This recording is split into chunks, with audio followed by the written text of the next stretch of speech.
This podcast is made possible with support from Audix, makers of professional vocal, studio, and instrument microphones and headphones. Performance is everything. Learn more at audixusa.com. Hey, it's Larry Crane. Welcome to the Tape Op Podcast. We're rolling take overdub. Double tap.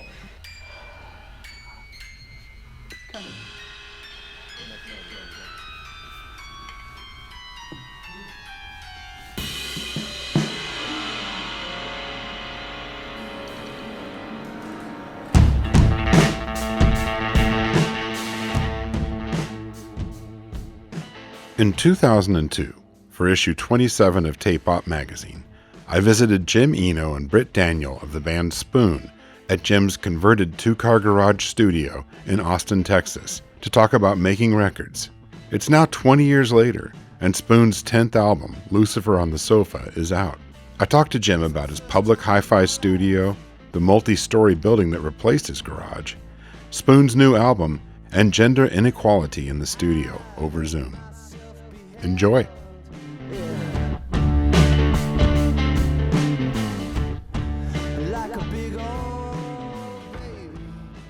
Thanks so much, man. Yeah, dude. How you been? I've been really good. You know, despite the pandemic, we've stayed pretty busy here at Jackpot. That's good. You know, and Yeah. I've been doing lots of mixing projects remotely for people, which is good. super, always the same as it always was, right? Exactly. Yeah. I tried to do a lot of mixing, and some of it I could do a bit. I did a lot more than I usually do, but man, everything was just completely shut down for me. So Yeah, I mean, public hi-fi is more of not more of, but it's a great tracking room. Yeah, exactly right. Yeah. That's what you got, if you think of how people are budgeting their records or their time, a lot of times it would be like tracking, in a nice space is more important than mixing in a nice space or Right, such. exactly. You know? Yeah. So it was, it was obviously pretty rough for all of us and everything, but things are looking a little better, or they were until December, but yeah, don't count on anything, right? I know, exactly, right. Oh my gosh. Exactly. Yeah. Well, we've known each other a long time at this point, I guess, but I remember coming by to interview you and Britt when the studio was the refurbished, or just the garage, basically. Yeah. Uh-huh. Yeah. And then I think came by and said hi to you guys like right when the studio had just opened. That's right. Yeah. The new version, I think. Yeah. How many years ago was it that you were able to get public hi-fi, the fancy version, open? The fancy version was probably like 2005, I guess, or 7, right around there. So it's been a while. It's been that long. Yeah. When did we talk to you for the first Tape Op? Gosh, it was during a South by. Yeah, that was like the highlight of my engineering career. Was that one issue? It was great. Everyone always asks me about that. It was quite a while ago, obviously. Yeah. I mean, yeah. Wow, it's crazy to think. I know. I'm always in shock. Yeah. Time flies, Larry. It does. Well, what has the career path been like for public hi-fi? And like we were just mentioning, like you had a great tracking room. Mm-hmm. Actually, this would be the best question. I've never really asked you this question. What was the impetus to take it from just more of a private little studio for you to do Spoon records into something bigger like that? Yeah, well, I was always, I had a day job, so I have an electrical engineering degree. So I was working at Motorola, Digital Equipment Corporation, a bunch of startups doing like low power microprocessor design. And Spoon was taking off, and I'm touring, and I'm keeping both, my day job while I'm touring, which is pretty amazing. I was able to do that. I decided that like it just never made sense to me to quit my day job to just be a drummer, Right. I felt like I had to have diversification, and I had to have ways to make money in different ways. If Britt's writing the next record, I need things to do, Mm-hmm. So couple that with the fact that I love being in the studio, you know, and also I wanted to build a place where if I was touring, another outside engineer could come in while I'm on the road. So then I'm actually can make a little money while I'm touring, you know.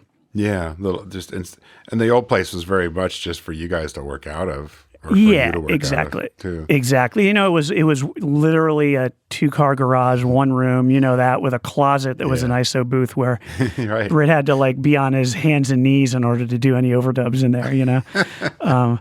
But this is like a real proper space. And we've had some insane people come through here too. We had like the Jonas Brothers in here, like over ACL of last year and everything. Wow. So it's pretty great. Wow. What like initially, what were some of the bigger projects that came through when you opened? Like Arcade Fire was pretty big. Wow. You know, when they came in, they I think it was around Katrina times, and they sort of were outside of New Orleans and needed some place to work, and so they did some stuff here. You know, another early one was, so Charlie Sexton works out of here quite a bit. Nice. And he was working on a record with Justin Timberlake. So they did probably like 2 weeks here in the early days. So. And I know Tony Visconti was doing records there too. Yeah, I did a record with Tony, the Alejandro Escovedo record. Right. And like I was sitting outside checking email, and I'm like, oh my God, Tony Visconti just sent me an email. And I'm like freaking the hell out. And then I'm like, oh my God, Tony Visconti wants to talk on the phone. You know, so I talked on the phone about the project. And he was like, hey, so do you have a house engineer? And I'm like, well, Tony, you know, I've read your book and you engineer, don't you? And he's like, no, I don't do that anymore. And I'm like, oh crap. And I'm like, I'll engineer. He's like, okay, that's cool. Yeah, I like what you do. So, you know, and so I engineered the whole project with him. It was unbelievable. What a great guy. Yeah, a really great person and so talented. And oh my God. And then you're given Alejandro, I mean, undeniably it was ridiculous. Great songwriter. So yeah. And, you know, having like dinners with Tony, just talking about, you know, just certain things either out of his book, or I've always had this like theory that I talked to Tony about where, you know, like Beatles records and T-Rex records, you hear these crazy sounds and you're like, well, I have a feeling that was done for a reason, either covering something up or because after all the bouncing of the rhythm section, they need some rhythm. So that's why the tambourine is the loudest, you know? Right. And Tony was like, yeah, that's totally true. A lot of early records, like Mark Bolan, he would just be like, oh, don't worry, Tony, we'll do an amp crash there. No one will ever hear it. No one will ever hear that. Hide the mistake. When I was a kid, hiding the mistakes. I always thought that fade outs on songs when I was a kid meant that someone made a mistake, like right after it disappeared. Oh, yeah. Yeah. The drummer dropped a stick. Right? Exactly. Yeah, let's get out before that. Yeah. That's crazy. So the new Spoon record, Lucifer on the Sofa, is coming out real soon. Probably by the time this podcast is out, it'll be. Yeah. Have you listened to it? Yeah, I just got it today, and I've listened to it like 4 times at the studio. Oh, cool. What do you think? I think it sounds really cool. It's cool. Really a rock record for you guys. Yeah, totally. A lot of it. Totally. And I thought that was I know that was kind of a result of touring the previous record, Hot Thoughts, and sort of trying to figure out how to put those songs on stage, right? Yeah. A lot of it had to do with the fact that we did Hot Thoughts more in a traditional fashion of overdubs and things like that. And we realized once we started playing all the songs live, they took on a life of their own and they sort of became something better, you know? Mm-hmm. So we wanted to try to work in that way. So rehearsing a lot, tracking together, that kind of stuff in order to, you know, just have something more real and more raw, you know? Yeah, it definitely has got some crazy good energy. Yeah, I'm pretty jealous of the room tone on your drums. Oh, cool. Yeah. Yeah, that's here. My gosh. You know, that makes sense after being in the space. I'm like, yeah, that's what you get.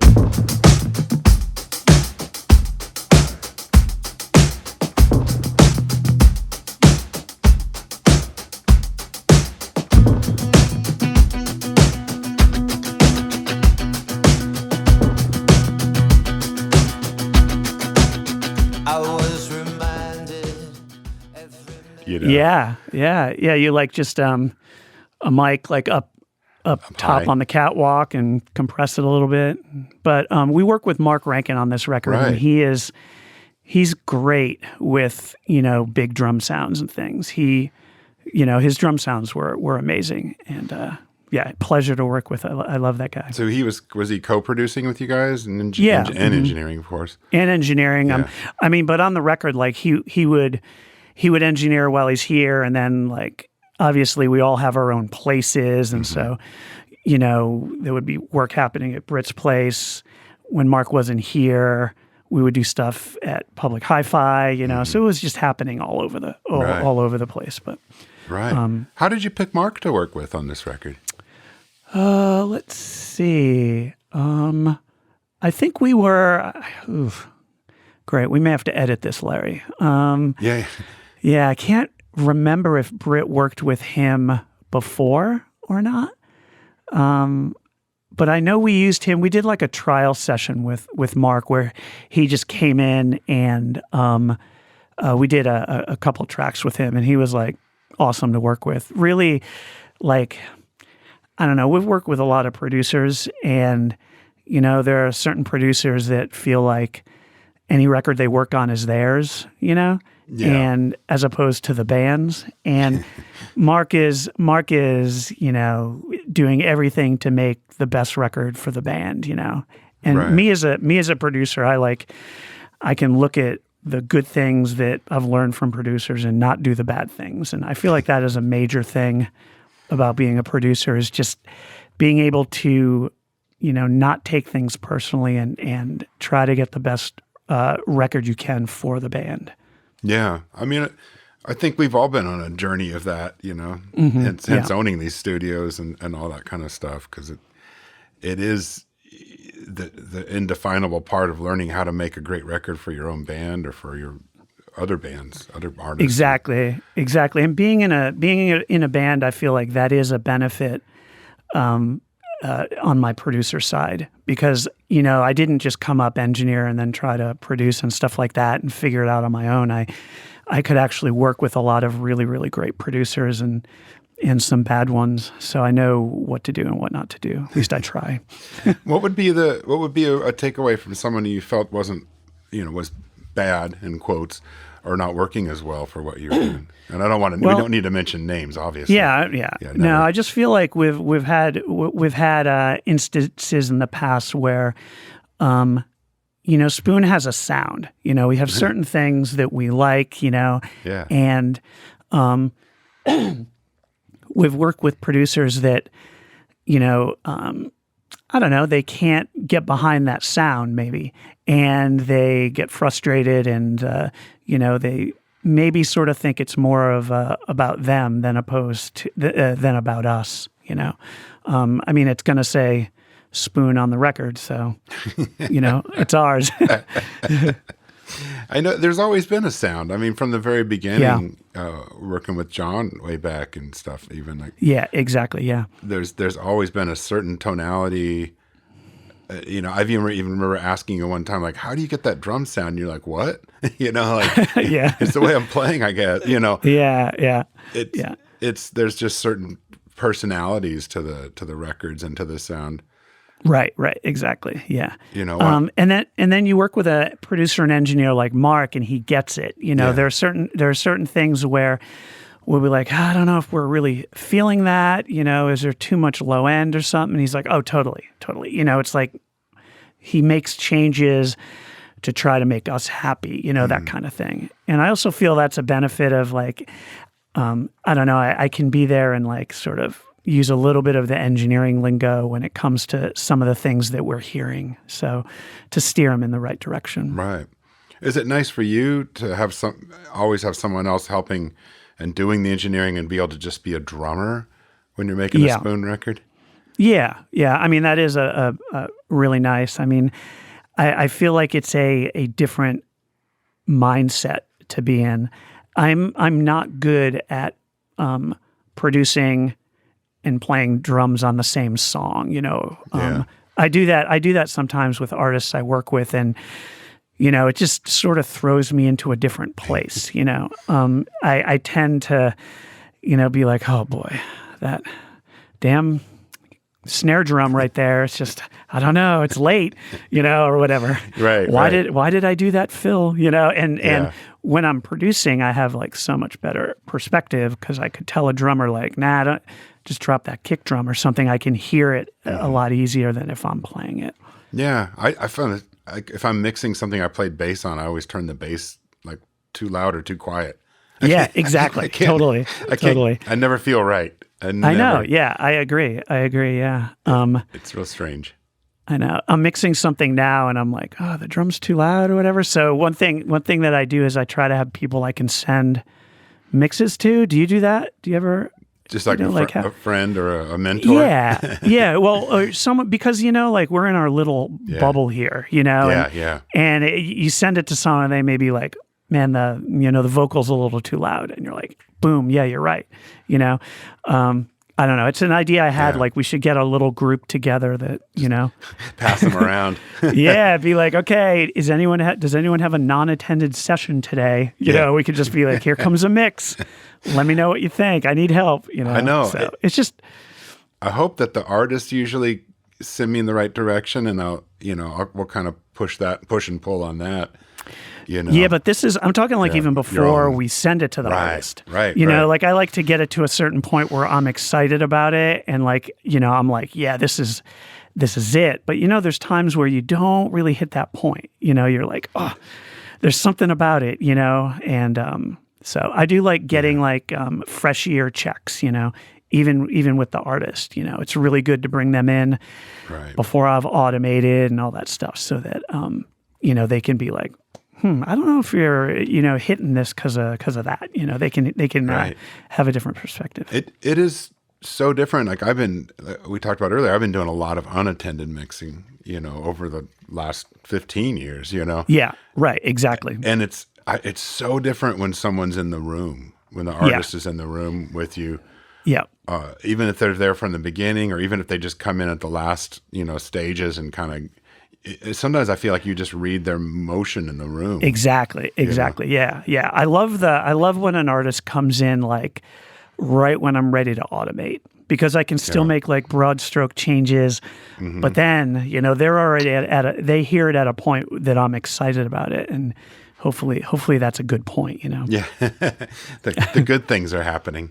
Exactly right. Yeah. Well, what was the process like for doing Lucifer? Was it like concerted, like certain days of the band, like live bandish tracking, and then take it away, or was it done? Well, in pieces? I mean, it was. I mean, you know how it is. It's like we're working on a couple different songs at the same time, right? But we would be doing, working up the songs as a band, and figuring out parts and everything, and then get it to a point where we think we can start rolling tape, and then start, So a lot of what we would call rehearsal is really happening at the studio, since.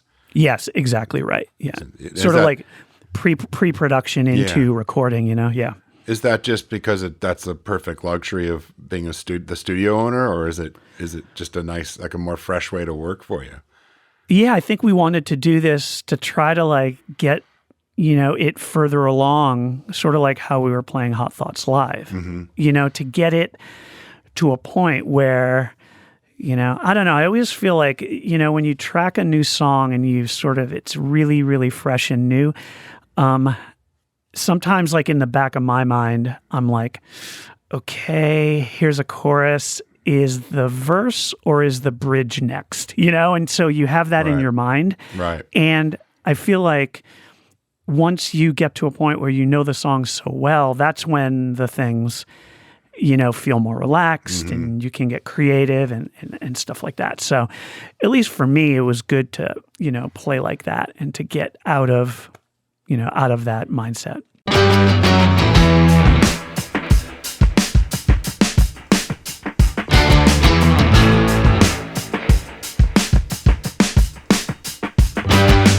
Feels all right to me, standing here by myself. Photograph with no correction for me or anybody else. I could dream 1,000 dreams. Nothing could measure up to being out here just needing nothing, living on no one else. I feel the night creeping, but we ain't sleeping.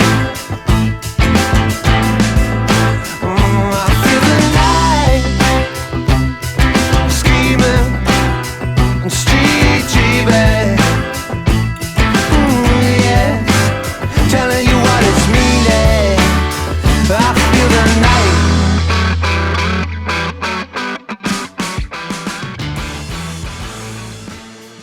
Were you just doing like a few songs a day kind of deal for basic tracking, or? Yeah, sometimes song we at would a time? spend. Sometimes we would spend like. I mean, we would work with Mark for maybe like, I don't know, a week or so, maybe a little bit longer, and we would probably work on maybe 3 or 4 songs, hopping back and forth, maybe 2 days per song. You know, that kind of thing. Yeah. You know, once you hit 3 days on a song, you sort of like, you got to move on, you know, regardless of where you are. You know, it's just like, Oh, I know. you know, yeah, it's It's rough. a mental thing, hearing the damn thing over and over, no matter Yeah, totally. how excited you were at the beginning. You're not going to have that by the third Exactly. day. Yeah. Yeah. You get a little fatigued with it. Yeah. Yeah, I've done like mixing projects where you spend like about a day and a half per song, and it's like, Yeah. it's really hard to keep. It can be rewarding, like if you're working with Jason Lytle or somebody, but it Yeah. can be really daunting to just keep a fresh ears out going, you know? Yeah, exactly. Yeah. I was doing records like with attended mixes where it was like one a day. And those were good, but man, sometimes like you're pushing whether you can get it done in a day, and like, you know, that's a grind sometimes, you know, like my pandemic mixing, I don't know about you, but it's like I usually leave a little bit more, Leave time, you know. leave it up for a while. Yeah, leave it up Yeah. for a while, you know, and like, I don't know, do this thing where like I put a loop on and I listen to the track and I lay on the couch for like 15 minutes, you know, and then, I don't know, then all of a sudden I'll jump up and I'll have like, you know, 5 or 6 things I know I have to work on, and then Right. boom, I get another hour in there, and, you know, I don't know. I tell people when they're trying to, you know, learn this, I say, you know, the best mixing is just intuitive. You're not you know, thinking it through in a real logical, critical way. You're just Yeah. all of a sudden feeling that you need to change something.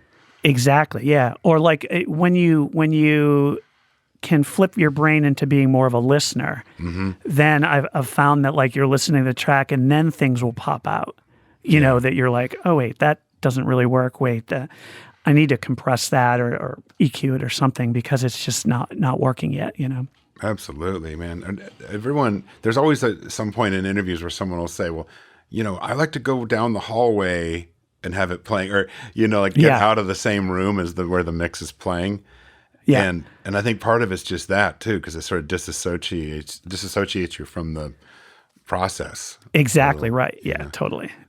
It sure seems to help for me. I don't know. Yeah, me too. Yeah. Oh my God. You've got a beautiful Neve console, if I remember right? Yeah. What series is that? Let's see. I have 1064 modules. I think the official number is an 8016. So I have 24 1064 modules. It only has like 4 sends, 2 foldback sends, and 8 buses. Wow. And in mixing, bus 1 and 2 is the mix bus. So you really in mixing you only have 6 buses. Right.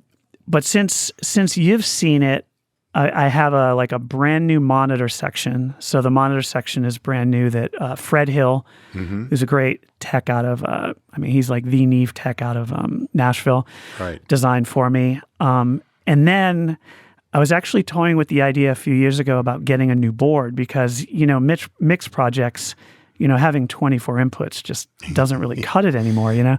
So I called Fred and I'm like, hey, what do you suggest I get? And he's like, I have about 32 channels of Leon Russell's console from 1975, his API console sitting in my shop. And I think I could probably get some channels for you.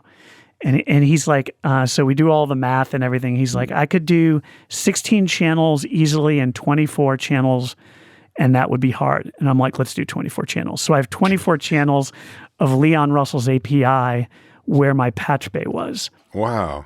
And it's fully integrated, so I could use like, API on, snare top and Neve on snare bottom or whatever. Everything is sort of... So it shunts into the bus, the left-right bus on the exactly. main Yeah, console. it goes into either 1, 2, and 3 and 4. So I Right. tend to do drums on the API side, bus it to 3 and 4, But yeah, it's great. Man, It's that's the best amazing. of both worlds, right? Yeah, so I have 48 channels of EQ, 24 API and 24 Neve. So, Oh, man. Okay. and then my monitor section is available for mixing too. So I have another 24 inputs for like effects and things. Exactly, yeah. And just whatever random fun stuff. Exactly, yeah. Especially now with, if you're tracking in Pro Tools, you can have all these little stereo odds and ends that you need to Oh, bring totally, in. yeah. Exactly, yeah. It's way different than the tape days. Oh, I know. Yeah, yeah. Are you still working on tape or running tape decks for sessions at all? Not really. No. I don't know. So I do this thing with the University of Ohio. I do a production class with them. This is my 6th year that I've done it. Yeah. And I do a couple of sessions. I get Austin bands and stuff like that. But I do a live to 2-track session with them all the time. So this year I did a live to 2-track session on my ATR 102, and I also did a sort of like live band to my 4-track ATR 104 half-inch. So that was really cool. But normally I don't go to tape. It's I don't know. It's a little bit difficult. I don't know. Did you tape anymore? I'm looking right at the damn tape decks. Kind of rarely, especially the last 2 years. Obviously, it's been Right, yeah. I've been doing less tracking sessions, but we get some clients that are adamant about. There was actually a session that was just in here in December that I wasn't on, but it was a completely analog session, and it was coming from other studios, so we had to calibrate and the engineer was mixing down to the 1/4-inch deck, I think, or something. Right. Yeah. So, we do get stuff because there's tape decks here, but if I'm producing, same as you, I probably, generally say, we don't need to use tape, right? Yeah, exactly. Yeah. I don't think that's where the magic happens. No. I mean, I feel like the benefit of tape, if I was going to do another tape session, it would be like, this Heartless Bastards record I did where we did all the pre-production, then they went out for a month and opened up for drive-by truckers and only played the new record. Then they came in and we tracked it in probably 4 or 5 days. Yeah, right. And like I was the weakest link trying to get sounds and stuff like that. And as soon as I was ready, they would crush it, I mean, that's the type of thing I think is good with tape where, the band is so rehearsed, I mean, you've probably done tape sessions where, you get a take and then all of a sudden they're like, oh, that kick drum's late. Jim, can you move it? And it's just like, oh my God. The worst were I think that we're past this point, but the worst were the early ones where just as Pro Tools was getting into people's hands at home, like the Digi 001 era, people would come in and they'd be like, I really want to record on tape, but they'd never done it. And then they would just start laying in tracks till we were full. Yeah. And then they were like, where are we going to put the vocal? Like you had, you had to explain to them that involves sort of a, you sort that out in the pre-production. How we're going to do this, Right. Yeah. How do we bounce the tracks down to open up room and all those special tricks we used to do. Yeah. I think Ben Queller had the best tape analogy. He was like, I just did this record. It was all on tape, no digital or anything. And he's like, I just felt like I was doing a Civil War reenactment, like, why, oh my God, why am I putting these clothes on? Like, okay, I have to load this musket. Why, like, I don't know. I thought that was a great analogy. That is really funny. It just takes, like, I don't know. I'm just used to, the speed of digital now, and also the stuff I tend to work on is more on the sort of digital side anyway, So How do you, in what way do you mean? Just how it has to be worked with? Yeah, like you're doing a lot of stuff where you're sort of recording and pre-pro at the same time, like a guy, Walker Lukens, I work a lot with him, and, he'll bring his demo in, but then it's sort of like just free form, just sort of like going for different ideas, and then you're building it up. And, that really lends itself well to digital. Right.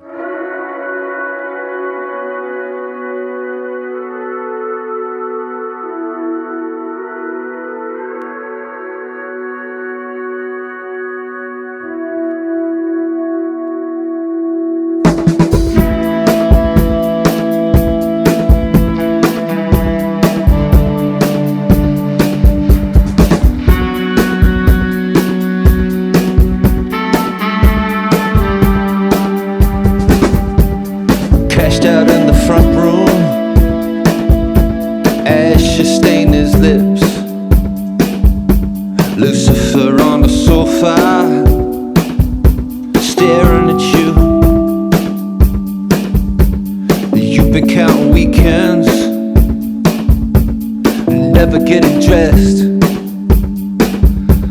Speaking in third person, I'm trying to forget.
I saw a little clip of Brian Eno doing his first album, Here Come the Warm Jets, and doing overdubs. And there were all these sounds going on that I don't hear on the record. And I was like, man, that was like 16-track tape, I'm pretty sure. And he's having to like, maybe record over that to get that other idea down that becomes more important. Right. And you're like, oh man, it'd be kind of cool to have all those ideas there to mess with, Right, exactly. I think one thing that would help me to move back onto tape was I have a Studer 827. If I could get like a 16-track headstock for that, or they also do that, 9-track. So it's the 8-track with the SMPTE track. Oh, really? On 2-inch tape. Yeah. That's monstrous. Yeah. So, I mean, I think like if I had that, if anyone has sitting, any head stacks sitting around, they want to send my way. I've got Otaris, MX80s, and I have a 16-track and a 24-track set up and ready to go. Yeah. See, that's cool. Like it's a lot more character than the Studer, Yeah. So, definitely. You get more like, vibe bang for the buck than I do with the Studer, The 827, I've only worked on one once, and it's such a beautifully designed machine, intelligent, Yeah. The biasing, oh my God. But it was like I did a Walkabouts record on one up in Seattle at Litho, and it was like the first time I used a tape deck and went, I don't hear the tape deck. Yeah, exactly. Exactly. Yeah. It was so good. Yeah. I went from an MM1200 to the Studer. Was that a 16-track, that first one you had? I had both heads, yeah. Okay, so 16 and 24. And yeah, I was a little bit bummed, I think if I was doing tape transfers, I'd rather have the 827. Yeah, totally. It handles tape so gracefully, and it gets all the sound off the tape. Exactly. It's nice and rock solid, yeah. Yeah, but these old 16-track 2 inches and stuff are pretty fun. There's a little thickness to drum tracks. Exactly. And stuff Oh yeah, like that. totally. I always yeah. feel that. Man, I love that. So I was told to ask about some sort of incubator you're doing for female producers and engineers. Oh yeah, or right, something. right. What is this project? I'm so So curious.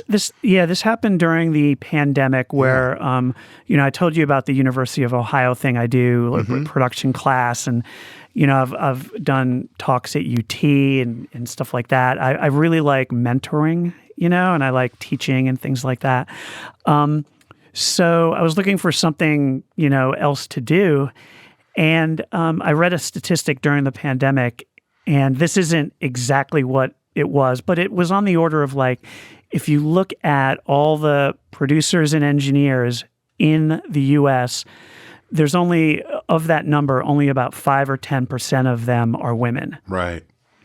And I was like, man, that is like bullshit. That doesn't make any sense to me because, I've produced a ton of really talented women, and I don't think that it's a big stretch to go from being a musician to being a producer. I'm a drummer, and I am, dangerous on keys. You probably don't want to get me near them, but I produce records. I produce a lot of records, and I have fun doing it. So, the idea of a musician hopping over into the production side to me is sort of a no-brainer. So I started this thing called Project Traction, and it's basically the idea is to give women and non-binary musicians traction into the recording and producing field. So I picked 8 friends of mine, musicians here in Austin, that I've worked with, and I'm co-producing a track with each of them where we pick the band, and then we do pre-production, and then we do like 2 days in the studio, and then I'm mixing it. Yeah. So what this does is it sort of shows like the idea that it's not a big stretch to get into producing. And it also allows them to work at a great studio, work with me and get ideas if they, to bounce ideas off of me and see how I work. Yeah. And also just to get a credit too, to get a production credit. And hopefully this will be a stepping stone to have them continue into this field because, like I said earlier, the diversification of being a musician is really important.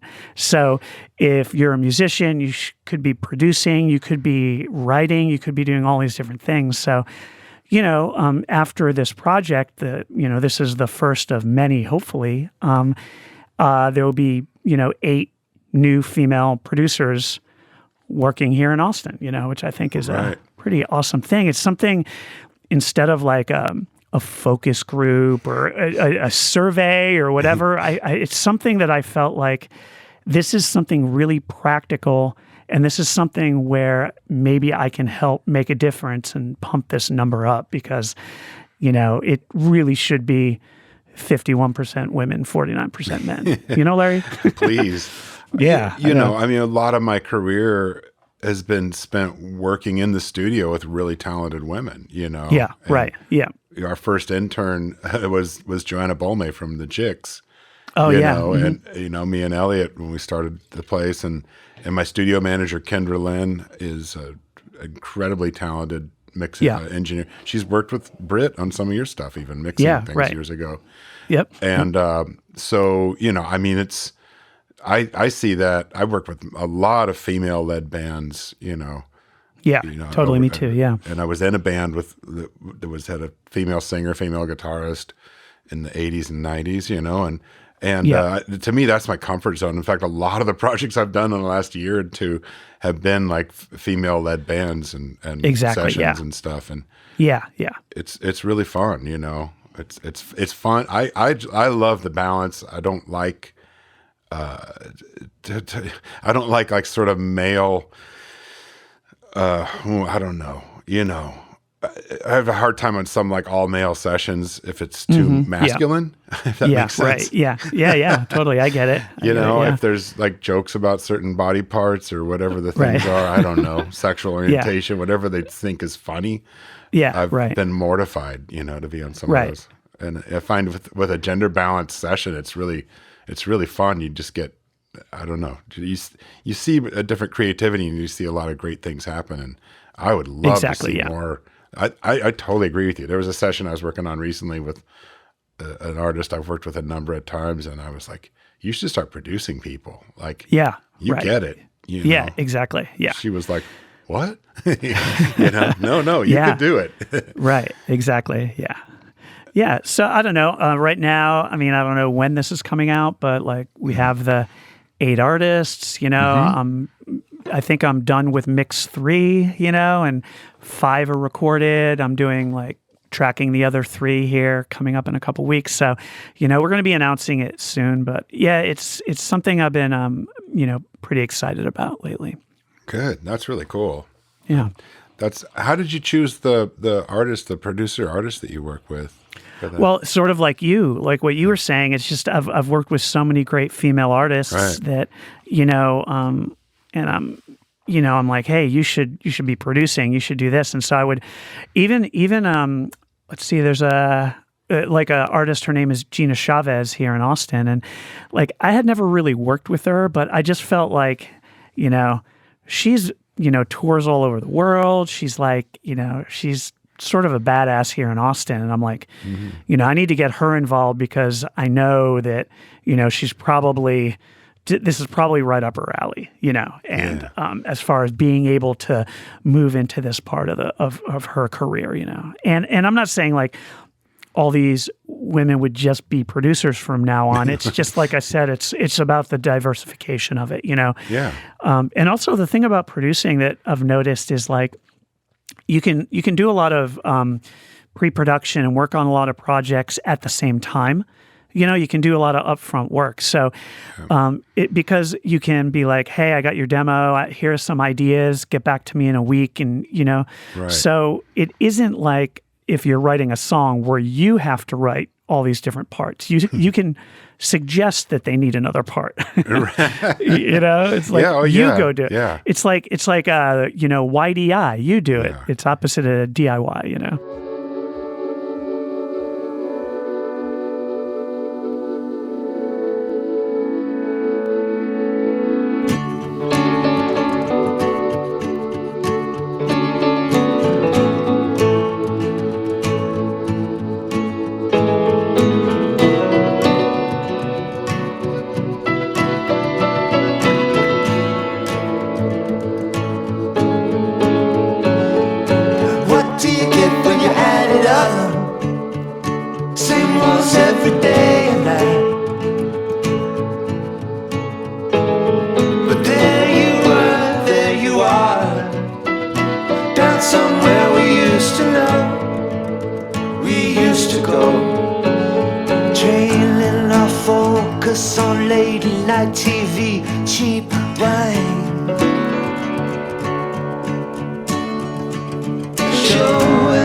I think we have a mythological old version of making records where it's all just like very linear, like the band goes into a rehearsal room and works a bit and then goes right to the studio and then works, really hard, and then it gets mastered and it goes out, and in a week you're touring somehow.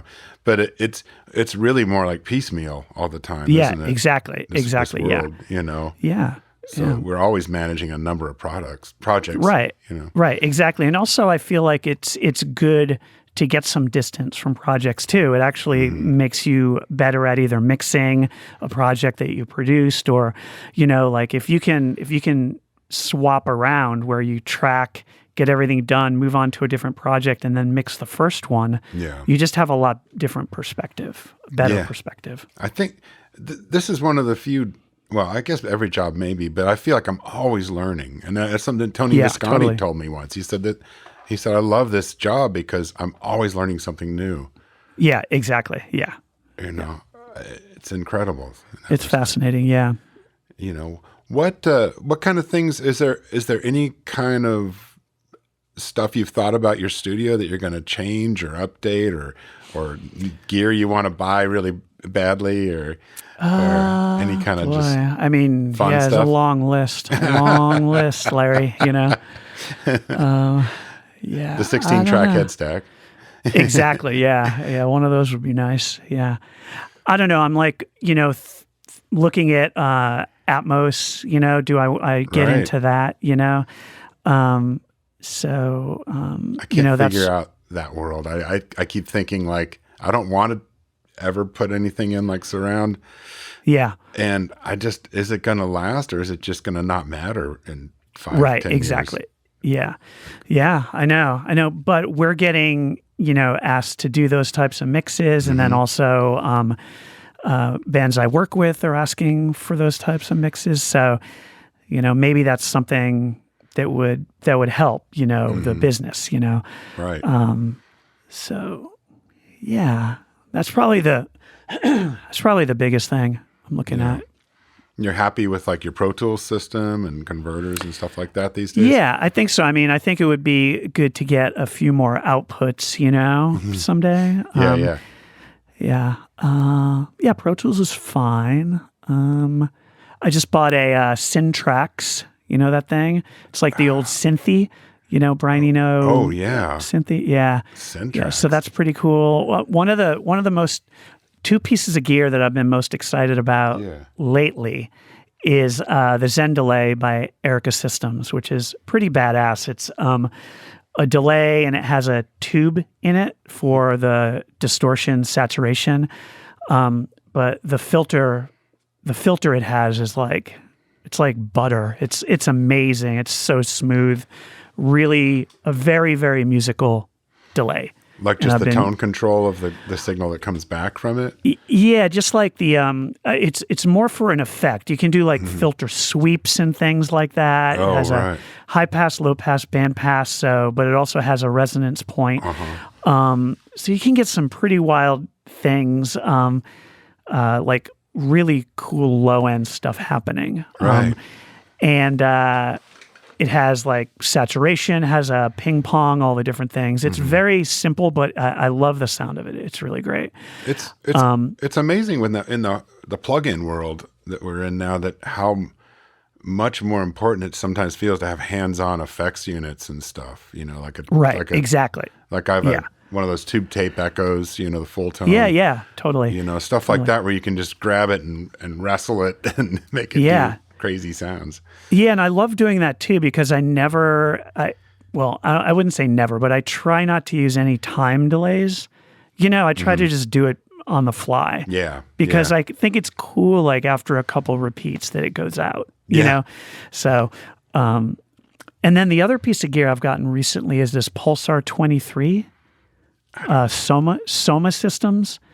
I mean, it's sort of a mutant drum machine kind of thing, but it has like these pins that expose internal parts of the circuit that you can do like circuit bending sounds with, but it's really, really easy to sync up to Pro Tools and create like drum stuff fairly fast, but it has like infinite modulation possibilities and things like that, you know, for the simple thing of like doing like a 16th note hi-hat that's modulated. Right. It's like, it's really, really cool. You know, I wouldn't buy it just for that, obviously, but you know, it's a really cool box. And, so those are the two things I've been using a lot of. So I picked up a Mattel Synsonics drum machine a while back. Oh. Do you remember it? Do you remember that? I don't. No. Oh my God. It's like it's plastic and 4 little gray pads that you can kind of whack really hard and it'll make like these analog synth sounds. And the kick drum is always just like doop, doop, doop, like a metronome. Right. It's just on or off. Oh, that's awesome. But it's so fun if you can squeeze it into something. It's just the most messed up, unique sound, you know? Yeah. I think those kind of tricks are pretty fun. Yeah, totally. Well, what projects do you have coming up at Public Hi-Fi? Let's see. Well, I'm doing this Project Traction stuff, so working on that. I'm working with a friend of mine. She's a producer in the project too. Her name's Mary Claire Glazer, and her project is called Heartwing, and I'm working on that. I've been doing a lot of mixing. We got Spoon touring coming up, which pretty excited about. Like, we started working up the songs, and I feel like maybe because we sort of worked so hard on the front end as a band, the songs came together like very, very fast. Nice. We can play like maybe 7 or 8 of them live already, which is pretty exciting, So yeah, I'm cool. just really psyched to get back on the road. It's been a while, you know what I mean? Are you going to tour through the summer and stuff? Yeah. We'll probably start March, April, I think, is a big one, and festival stuff happening in the fall, Awesome. Yeah. It's just amazing. I'm so proud of you guys for keeping a band going this long. And, I think it always felt like it was so interesting early on to feel like it was kind of an aberration of a band for a town like Austin. Didn't fit into the rootsy scene. Right, and now exactly. It's, heralded as one of the better musical exports, I feel. Oh, cool. Yeah. And it's just awesome. Yeah. Well, LP 10, man, we're 10th record. It's crazy. I never would have thought it. I know. Yeah. Oh my God. And we appreciate all of your help and enthusiasm too. Tape-Op. We love Tape-Op, so. You guys have been just great to know and watch and see what's going on, and always great music. Totally. Thanks, man. Thanks All right. so much. Well, thanks for doing the podcast. Yeah, I love it. Thanks for listening. Find us online at tapeop.com, Facebook, Twitter, and Instagram. Until next time.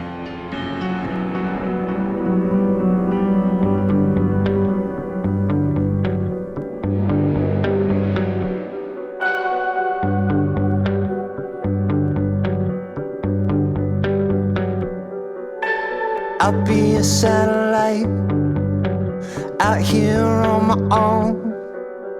I know where you draw the line, I know what you draw it for. We used to walk that line, I know what you draw it for. You got them that love you, got them that you adore. But I see angels above you, but I know I love you more. I know I love you more. I know